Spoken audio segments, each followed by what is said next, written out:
چرخہ سل رہی تھی، اس سے جا کر کسی نے پوچھا کہ اللہ ہے کہ نہیں ہے؟ تو اس نے کہا ہے۔ کیا دلیل ہے؟ کہا یہ میرا چرخہ جو سل رہا ہوں یہی دلیل ہے اللہ کی۔ کہا کہ کیسے؟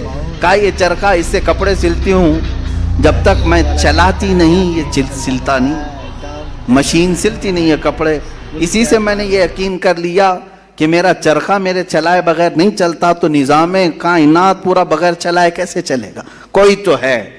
یہ ہو گئی بات وجود کی، کوئی تو ہے۔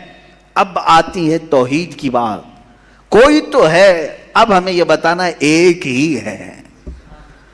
کوئی تو ہے لیکن وہ جو ہے وہ ایک ہی ہے۔ یہاں پر بھی ہمیں اسلام نے جو فلسفہ دیا ہے، قانون دیا، وہ بہت ہی پیارا ہے۔ اس کی وجہ کیا ہے میرے عزیزو؟ چلو اب ہم توحید کی طرف آتے ہیں۔ توحید کہتے ہیں ایک ماننا، ایک ماننا۔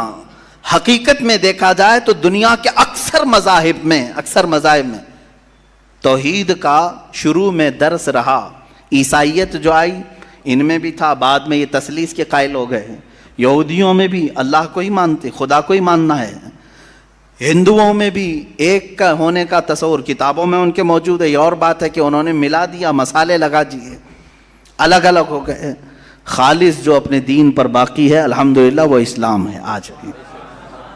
اللہ رب العزت ہے اور وہ ایک ہے، ایک ہے۔ اس پر کیا دلیل ہے؟ اس پر بھی دلیلیں دینی ہوں گی مسلمانوں۔ عقلی دلیلیں بھی ہیں، نقلی دلیلیں بھی ہیں۔ نقلی دلیلیں ہمارے لیے، نقلی کا مطلب ہوا کسی جگہ سے ثابت ہے، قرآن سے، حدیث سے یہ ثابت ہے تو یہ نقلی دلیل۔ عقلی جو عقل بھی جس کو تسلیم کرے، عقل جس کو ایکسیپٹ کرے، وہ کیا ہے؟ اس بوڑھی عورت کا ہی میں بتا دوں جس نے چرخہ سلا، اور چرخے کو چلانے میں اس نے کہا کہ اللہ ہے، کوئی تو ہے، کیونکہ میری مشین بغیر چلائے نہیں چلتی۔ تو اس سے صاحب نے جس نے سوال کیا پوچھا کہ اچھا ہے تو کیا وہ ایک ہے کہ دو ہے؟ کہا نہیں ایک ہی ہے۔ کہا وہ کیسے؟ کہا دو ہو تو دیکھو تم سامنے بیٹھو، ادھر سے چلاؤ، میں ادھر سے چلاتی ہوں، پھر کپڑے کی کیا درگت بنتی ہے؟ تم اپنی طرف کپڑا کھینچ رہے ہوں گے، میں اپنی طرف کپڑا کھینچ رہی ہوں گی۔ اس سے میں نے یہ یقین کر لیا میرے کپڑے کو سلنے کے لیے میرے چرخے پر ایک ہی کا ہونا ضروری ہے۔ دو بیٹھیں گے تو کپڑا پھر پائجامے کی بجائے کرتا ہو سکتا ہے، کرتے کی بجائے چڈی ہو سکتی ہے، کچھ بھی ہو سکتا ہے، کچھ بھی سل جاتا ہے۔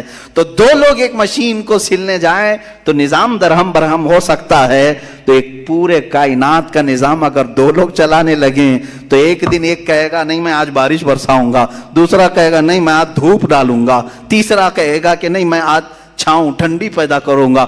تو یہ تو انہی کے درمیان جھگڑا ہوتا رہے گا۔ اسی لیے قرآن نے بھی کہا لو کان فیہما آلہۃ الا اللہ لفسدتا، اگر ان کائنات میں زمین و آسمانوں میں خدا کے علاوہ دو ہوتے تو ضرور اس میں فساد ہوتا، ضرور اس میں نظام درہم برہم ہوتا۔ میرے عزیزوں یہاں دیکھ رہے ہیں ہم بہت سارے نظاموں کو، کمیٹی کا مسئلہ ہے، مسجد کا مسئلہ ہے، بہت سارے چیزیں دیکھیں، صدر صاحب کچھ اور کرنا چاہتے ہیں، نائب صدر صاحب کچھ اور کرنا چاہتے ہیں، سیکریٹری کچھ اور کرنا چاہتے ہیں، حکومت میں جائیں پرائم منسٹر کو، لیکن نظام ایک ملک کا چلا رہے ہیں، ایک ملک